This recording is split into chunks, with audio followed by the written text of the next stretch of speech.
அருமுகனை வேண்டி ஆராதனை செய்தார். முருகா முருகா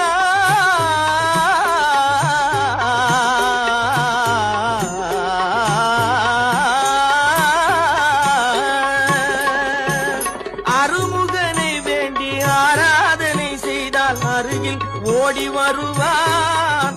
அன்பு பெருகி அருள் புரிவான். அந்த கருணை உருவான குருபரன் என்றுமே கைவிடாமல் ஆளுவான். அப்பன் முருகனை கூப்பிட்டு